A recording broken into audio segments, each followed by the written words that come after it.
that when you started this, and we're very happy that we could do some stuff. All your guys, your highway guys, respond to us. They're very appreciative of how you put yourself out there. You're all over the place.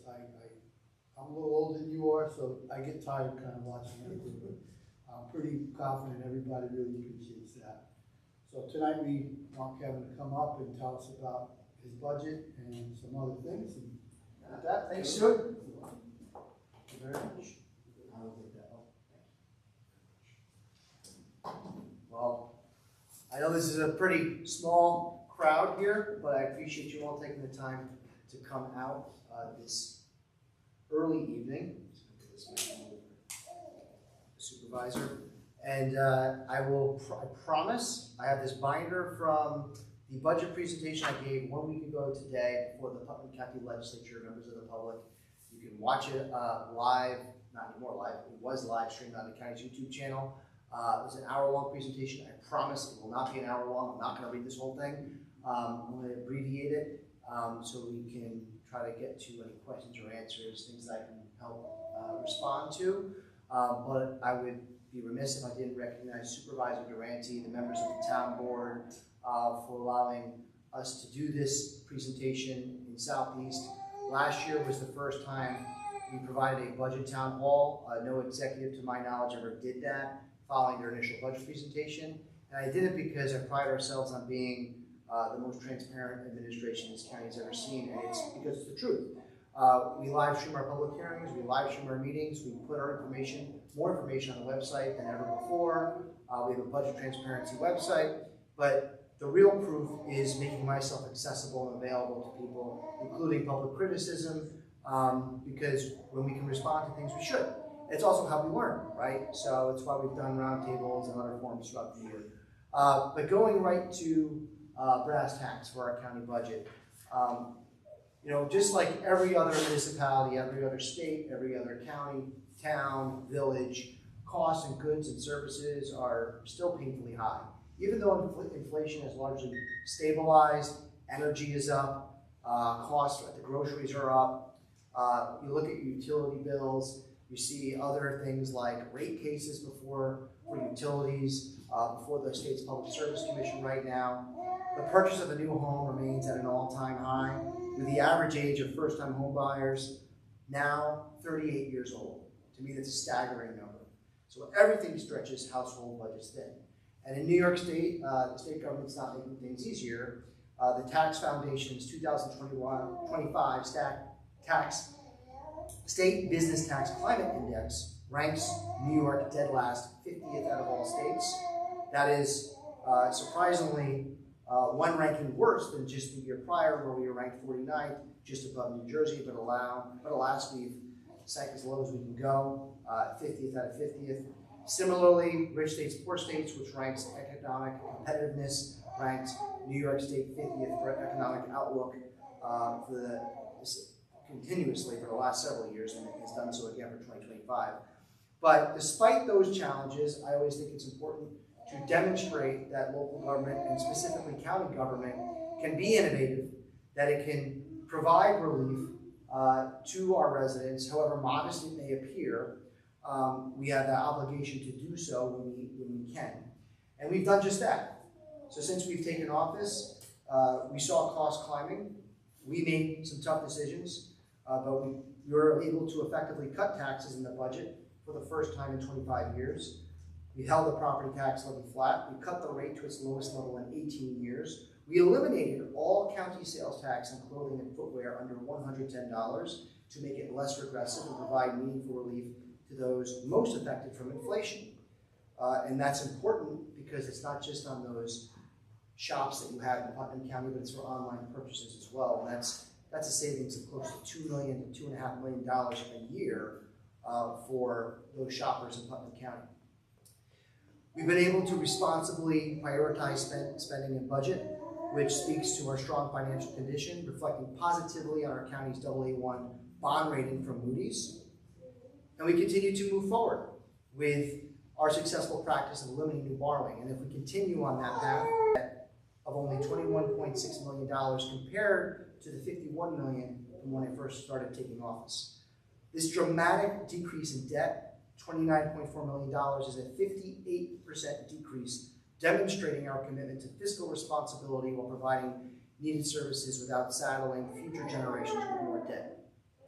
A couple projects that our departments have been working on and have, in some cases, successfully completed that I think speak directly to residents in Southeast. Earlier this year, we completed the new fire and EMS training facility. It's right next to our Putnam County Veterans Memorial Park, the lower level. And I say that because even though it's located in Kent, it's named after Lieutenant Michael Nooner, who was a Brewster firefighter who lost his life in the line of duty.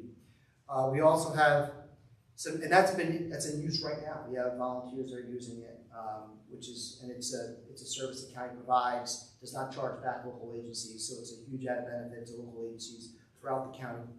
Our Youth Bureau and Cornell Cooperative Extension have their plans for their new locations at Tilly Foster Farm, also located in Southeast. The Youth Bureau is an important branch of our Social Services, Mental Health and Youth Bureau department. They help connect many of our young people to various educational trainings and services. It's really important work that they do. We're renovating a building on that site for their new main location. And Cornell Cooperative Extension has a lease with the county. The county helped assisted with the demolition last year, and they're moving forward to stand up their new main office space at Tilly Foster Farm. So we're excited about two of those projects that are in Southeast.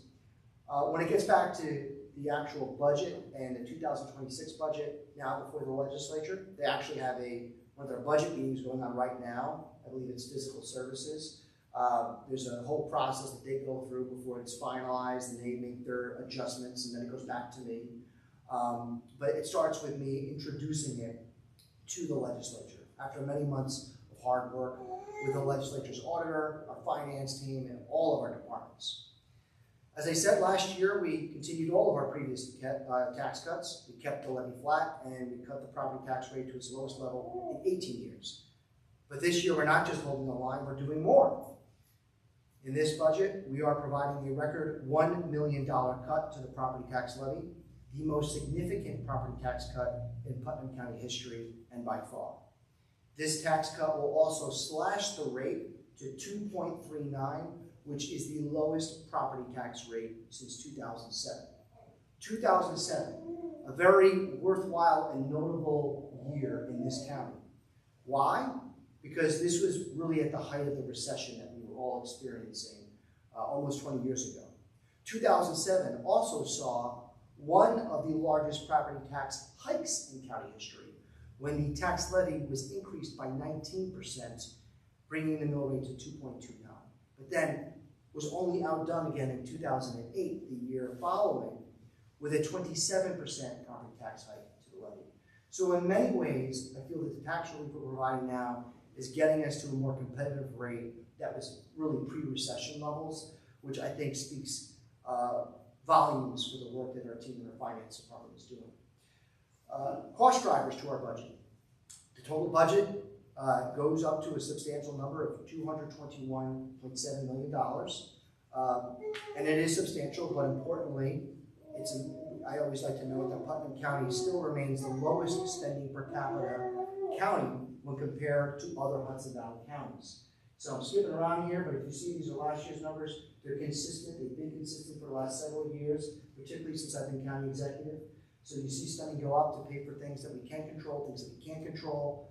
But per pupil, if you look at all of our other counties, we're still spending less than all of the other counties in the Hudson Valley per capita. As I said, the figure is still driven by a number of outside factors, things like inflation, energy costs, unfunded mandates from Albany and Washington. But it also includes costs that deliver on commitments previously made by members of the legislature as well as me as county executive. We're budgeting for overdue adjustments to employee salaries and benefits, increases in the county's public insurance premiums, a record number of mandated 730 cases in social services, 2 new school resource officers, and, as our supervisor of Southeast mentioned, the aforementioned sales tax revenue sharing program to towns and villages, which by itself accounts for well over $2 million in new spending. Because the way it's structured is the money still goes from the state to the county, but to comply with the law, the county then has to provide it to the towns and the villages. But that still counts as an expenditure, so it drives up and inflates the budget. Even more notable than that, as a driver, is an additional $4.7 million expense to finally pay off the remaining debt from the county acquiring the golf course in Mahopac back in 2004.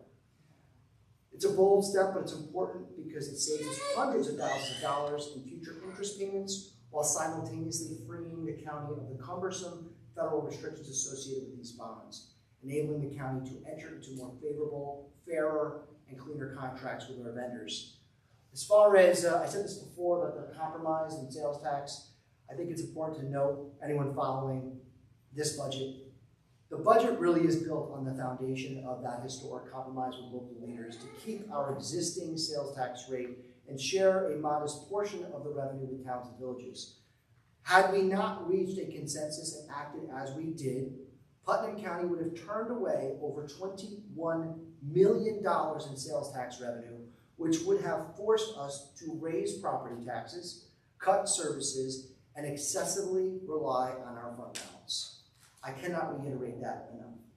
So not only did that revenue sharing agreement help our towns, allow them to fund infrastructure projects without relying as much on property taxes, it enabled me to provide the biggest county property tax cut in county history, and it also positioned us to responsibly extend targeted sales tax cuts with the extension of the sales tax exemption on clothing and footwear under $110. Savings. I talked about how we limit our spending per capita compared to other counties. Highlighting opportunities to harness savings in county government is one of the ways we do that, and by prioritizing our responsible government spending. The Putnam County Early Learning Center, a Think Differently initiative that I first announced in my State of the County address back in March, is also one example on how we're trying to find creative ways to save taxpayer dollars while strengthening services. Think Differently is a movement to change the way individuals, businesses, and governments think about and treat people of every ability, including those with intellectual and developmental needs. And by government standards, the idea of announcing something in early spring and having it successfully open its doors by September is nothing short of miraculous. Some people doubted that it could be done, but we proved the naysayers wrong and accomplished something truly special. This past September, the doors opened to Putnam County's first ever combined special needs and pre-K center for early learning.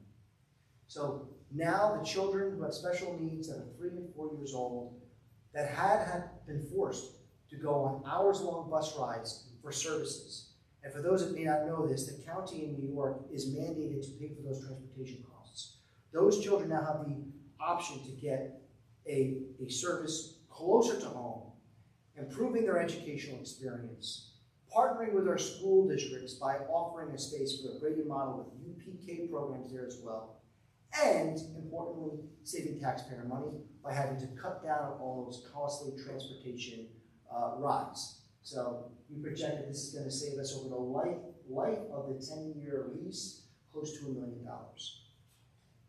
There's a lot of other accomplishments and successes we can highlight from DGS, from our IT team, whether it's procurement in DGS, saving money on contracts over $500,000 by negotiating down the cost of contracts. Our IT team, Director Tom Lannon, has worked with our local agencies, supporting them with the supply of radios from our radio project.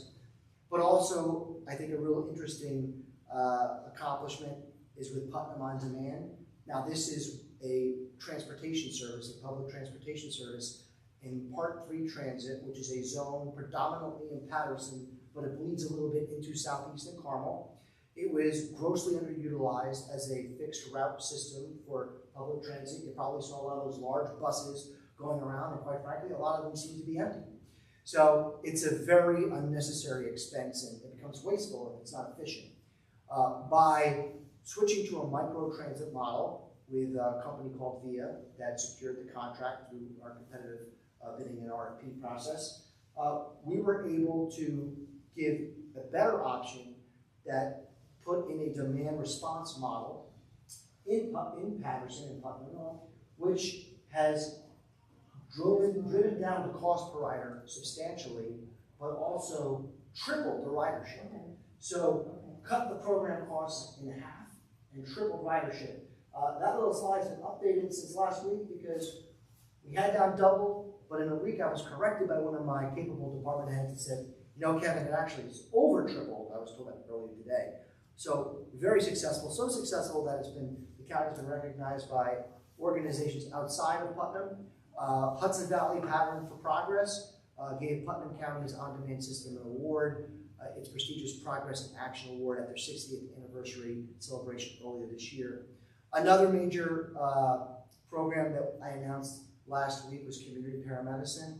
For those that follow EMS in Putnam County, I think it was back in 1998, County Executive Bob Bondi rolled out the ALS program, the Advanced Life Support Services, the paramedic services that are countywide that are provided by county government. If you travel to other counties throughout the state, you will know that almost all the EMS services are provided by town or village government or cities. It's typically not the county. But in Putnam, because of our scale and size, it's more efficient to provide EMS services on a regional level where they can support multiple towns. So we've had a paramedic service for quite some time, and next year it's budgeted to cost us close to $3 million. It takes that cost off of local governments and it's provided by the county. But what I announced as far as community paramedicine is an update to that contract to harness one of the underutilized paramedics and switch it out with what's referred to as a community paramedic. Community paramedicine takes the community paramedics out of their traditional respond and transport model, and it empowers them to serve in expanded roles. These professionals assist with public health, primary care, and preventative services right in people's homes, especially for our seniors, homebound residents, and those struggling with chronic conditions. So what does that mean? It means fewer unnecessary emergency calls, fewer costly ER visits, which not only equates to savings for taxpayers, but a better quality of life for residents. So as a former EMT who worked as an EMT, volunteered as an EMT for over 10 years, that's something I'm very passionate about. And noteworthy, first county to fund a county-wide paramedicine service in New York State. So it's a pilot program. We're very excited to see how it rolls out and how successful it truly is. Recruitment, retention, and retirement. A couple other things I highlighted in my budget presentation. I already talked about some of the cost drivers is following through on those commitments. We had an insurance review committee look at to make us more competitive with market realities on the cost for our county employees for insurance. So my budget accounts for those adjustments. It also accounts for recommendations from independent salary study provided, which highlighted some many overdue adjustments from management and in some cases elected officials. But it was very important to me, as someone who ran on freezing pay raises for politicians, that before we even adjust or consider significant adjustments to management and elected officials, we need to take care of our contracts. You need to take care of your team. Real leaders take care of the team before they take care of themselves. And that's why, as county executive, this study was completed, but only after all labor contracts were settled. That's precisely what we did. All 4 collective bargaining units now have multi-year agreements. This budget accounts for that. It also accounts for some sorely needed mental health services and programs. My predecessor funded $2.5 million in American Rescue Plan Act federal stimulus dollars for a stabilization center. We are continuing forward with that proposal. We need a stabilization center. People know that the mental health needs are there. You don't need we have studies to show that it's needed, but you don't need one. All you got to do is look around. You had children that were locked out of schools and in-person learning for far too long. The needs are there. A stabilization center is really that low-stress environment, non-hospital setting, non-emergency setting, entirely voluntary. And I said you don't need studies, but I can tell you this right now. One of the most alarming facts from People USA, which is the vendor, the contractor, nonprofit that provides the service, they do this in Dutchess County. And during the school year, last year, over 50% of their clientele were children under the age of 18. That tells you how important this is and that the need is really there. So we've had multiple updates and meetings before the legislature and the public. There's a plan for a facility in Carmel, and we're moving forward just to make sure that we can cut through that red tape and open that up. Row of Honor, anyone that's been through Carmel around Veterans Day or around Memorial Day, it's a very patriotic display of American flags. The legislature funded new flags and new poles, but we really want, I'm asking for a new commitment to support the Row of Honor. I'm asking that they codify it. My predecessor rolled it out purely administratively. It's a great program. I think the world of it, but you know what? A future executive, a future legislature could have a different thoughts. I think we should codify it, pass a resolution, put it in county code. I asked the legislature to do that. We also pay tribute to the late Sheriff Kevin McConville. For our followers of law enforcement, Sheriff McConville, I put forward a legislation with Acting Sheriff Brian Hess to the legislature to rename and dedicate the Nelsonville substation for the sheriff's office. It's located in the town of Phillipstown, where Sheriff McConville is a lifelong resident, and name it the Kevin J. McConville Nelsonville Station. So I'm patiently waiting for the legislature to act on that, but I think it's very well worth it. Another item that we talked about was the future of farming. I talked about it at our State of the County in March. We had a future of farming roundtable. It's pretty clear that in recent years, questions about land use, the agricultural district, and the viability of farms in Putnam County have led to unnecessary lawsuits, controversy, and frustration. So we've acted on a few of the recommendations that were highlighted and discussed during that roundtable. Some of the things are more simple in nature: updating the farming page on the county website, identifying funding, grant funding, to create a new county farmland protection plan, which still needs to happen. The financing is the first thing. Quite frankly, we tried to do it a couple of years ago. It was cut from the legislature, but putting that back in, that's important.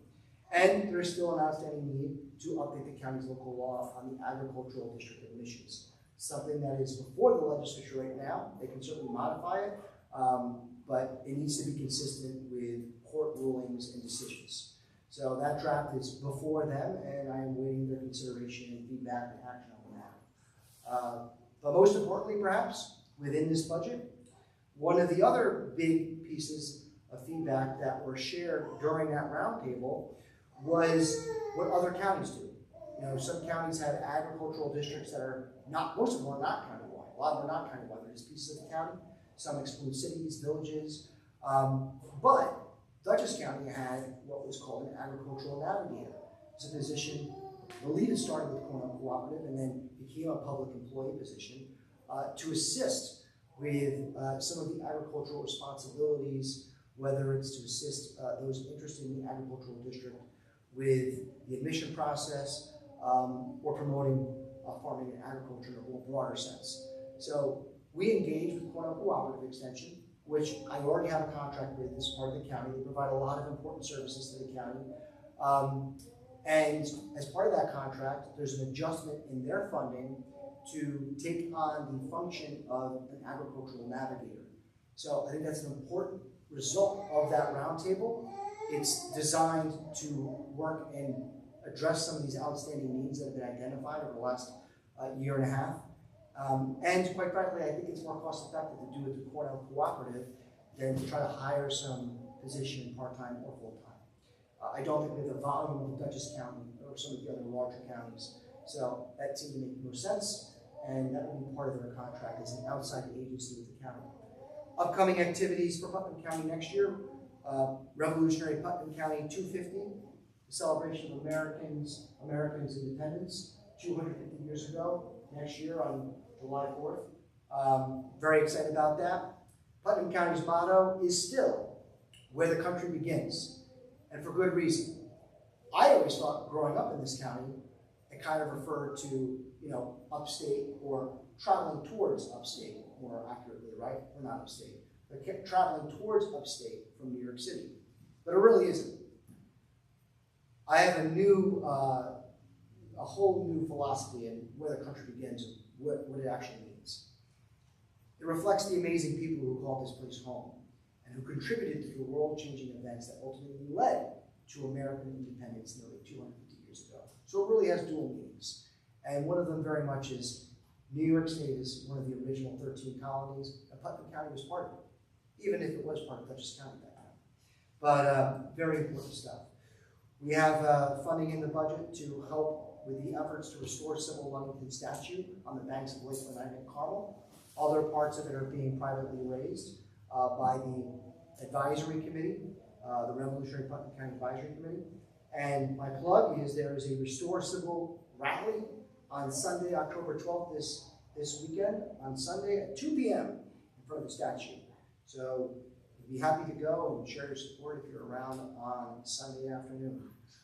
There's some other important things on Rev 250 that we're celebrating. One will be next year, a truly memorable event with the support of Governor George Pataki and George Whipple.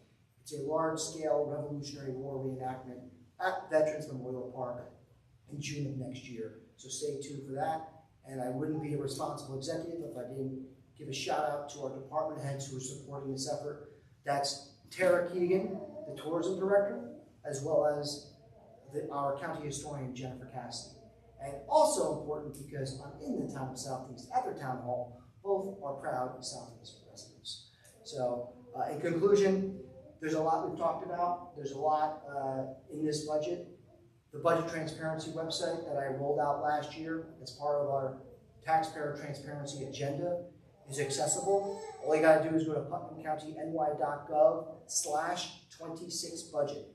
putnamcountyny.gov/26budget. You click the budget transparency website, it will show you a comprehensive review. The vendor's name is ClearGov, but they take all the data that we have, so you can see bar graphs, you can see breakdowns on table charts, you can see personnel, you can see bond, you can see our capital plan, you can see every department, elected officials, you name it. And it also shows some of the priorities that this administration has going forward with financing its needs. So please be encouraged to check that out. Hopefully I'll reference it to answer some questions. In Putnam County, and I'll close by saying, I really believe we are proving that local government can innovate and that it can protect essential services while also putting money back into the pockets of taxpayers. We faced challenges before, we're prepared to face them again. We're mindful of potential shortfalls, from dips in sales tax revenues to funding uncertainties from the state and federal governments. That's obviously very present in everyone's mind because of the federal government shutdown. Our federal colleagues need to do their jobs, go to Washington, and open up the government. Both Senate, House, President, all of them come together, open up the government. But in our stage, where we are in county government, we're positioned well. We're in a good place, providing tax relief where it matters. People ask me, what does that mean? Property tax where it matters. Tax relief where it matters. To me, it's what the people think, right? When we asked Supervisor Durante, we were talking about the sales tax issue early on, we put out an online survey. What matters the most to you? Property tax cut, sharing sales tax revenue with towns, top two. And in district was the sales tax exemption. We're doing all of those things. So tax relief where it matters, it's delivering on that promise to those people that answered that survey, and we're getting it done. So thank you, and with that, I'm happy to answer questions, and we can reference the survey, or the budget transparency website if that's helpful at all. Chris will be here and can bring that up if I need to take control of the computer, I can do that. But we'll have to answer questions. If you want, I just have two ground rules for questions. There's not a lot of people here, so raise your hand. We'll just do it the old-fashioned way. You don't have to do like a list or any of that nonsense. But I just say your name and where you're from, so people here can hear that. So I like to know who I'm talking to. But I don't need anything beyond that. So you can just raise your hand and get a question. Okay, I go first? Yeah, sure. So I'll just move up so you can hear me better. Sure, it's good. So my name is Christine Nastasi. Yes. Hello, Christine. I'm in Southeast. Yes. And so I have some questions. Could this be like a dialogue? Sure. Okay. There's not a lot of people. You know what I always say? This isn't the first. I do forums all year. We do them at trailheads. We do them at coffee shops. But I always say that when there's a lot of people, more structure, right? Less time. But when there's not a lot of people, we get all my time. So Okay, so first thing I have, question I have is, you referenced the ag district and admissions as a local law, but it's written as a resolution. Yes, it's legislation. It's legislation. Okay, It's because, so lawmaking, policy making in county government, resolutions can have the effect of law. okay, but doesn't a local law have to have a referendum and then a public hearing before it gets to? No? No, not at all. I don't know where you're getting your information, but that's not true. Okay. So you might be confusing, it's possible the information you're getting is, you're thinking of a charter amendment. So a change to the county charter is like a change to, I hate to conflate us with like the federal government, but the US Constitution, right? Or the state constitution, where a chapter of law is a change in the county code. So county code, there's requirements for county code. There's requirements for a charter change. A charter change requires a 2/3 vote of the legislature. Some charter changes require a referendum, but most of them don't. It just requires a 2/3 vote of the legislature, and it needs to be enacted by the executive. Code is a simple majority of the legislature, a public hearing by the executive, and then it's enacted by the executive. Resolutions are simple majority of the legislature, and they are statements. Often, they're statements to comply with the code. So like to satisfy a law, so they're kind of seen jointly because it satisfies federal law. Okay, so I got that part. So the resolution that you put forth, you didn't consult the ag board to come up with that resolution. Well, the ag board is not a policy-making No, board. I know it's not. We're an advisor, I'm the chair of the ag board. Sure. Excuse me. We're an it's advisory to the legislature. board. To the legislature. So I gave a response to the legislature, quite frankly, because nothing was being done. I would have preferred to do this earlier. I was very clear with members of the farming community of my desire to do a roundtable. Litigation slowed that down. Had it been stayed, we could have done this sooner, but it wasn't. So we are where we are. We were able to modify the resolution, try to come back with feedback that we got from the law department within the county, from public feedback, whether it's from town officials, roundtables, legislative meetings, and provide a product to the legislature, which they can amend. It's a draft. Okay, But so, that product's important. Why? Because right now, the resolution that's in existence is not consistent with court rulings. I understand that. That's the desire, is to satisfy. Right, I know that. Okay. I know that. So, not the last meeting that we had, which was, what are we in October? So not the September meeting, but the August meeting. Heather Beasy came to the meeting and your resolution was discussed. And there were some questions between Heather and Barbara Barossa, the Commissioner of Planning, about the secret. Barbara said that the secret information was incorrect. And at that meeting, Heather said that, well, you know, this is basically, we're not in any rush to do it. But then it was presented to the physical services to be put on their agenda Which is good. before we, There's as nothing the wrong. ag board, got to weigh in on it. So I would say one thing. I referenced it because it's important progress on addressing outstanding issues related to the agricultural community in Putnam County. The Yes. budgetary issue is specific, is Cornell and the farm plan. This really isn't the budget, but I think it's relevant because of the other connecting issues. So I'm not going to go into some meeting that I wasn't at. No, I But understand what I that, will but say is, my there point is nothing wrong with a legislative body putting something on the agenda so the public can comment, whether it's members of the ag it was board. put on to be, it was put No, on for. well, I'm not a legislator. I don't control their agendas. If I did, things would be a lot different in this county, believe me. I mean, some of this stuff would have been done a year ago. It was not put on by legislator, it was It asked is. to be put, no, I cannot no, I know you can't. control their agenda. I can ask for their consideration action. They put it on. No, A lot of they times didn't put it on. they can't, so there you go, they didn't. But they can put it on, they can put it on for approval, they can put it on for discussion, they can do what they Okay, want. it But felt, what's bad is doing nothing. we're not doing nothing, we're discussing this at every ag board meeting to come up with something that is agreeable to most of whoever has any say in it. This doesn't have to be, so the next inclusion period is not until April. So there's no rush to put this forward. No, but I can tell you. But it felt to farmers that this was rushed through. No, it's not rushed through. Giving a product that's a draft in the absence of any action for quite some time, the outstanding resolution that consistently was cited was from 2007. It's nearly 20 years old. Legislators had sought to update this towards the end of last year. Then it got up right before the inclusion period with it being too late. So giving them a product to act on, vote on, discuss, engage with whoever they want to is the right thing to do. It's the transparent thing to do. They don't have to vote on. Committee is where they get the discussion, flesh out whatever they want. If they want to go to an advisory board and consult with them and get other independent opinions, they're welcome to do that. They don't have to vote on it right away, but if it's not good for the county to be out of compliance with court decisions. So we got to demonstrate some good faith here that we're trying to drive towards solutions, and this is one of those steps. In the absence of nothing, I think I very much have an obligation to provide a solution. Okay, there is a legislator on the ag board. Isn't it her responsibility to bring the discussions about these kind of things back to her colleagues and say, we talked about this at the ag meeting? Who's to say she's not? Because none of the other legislators knew anything about it.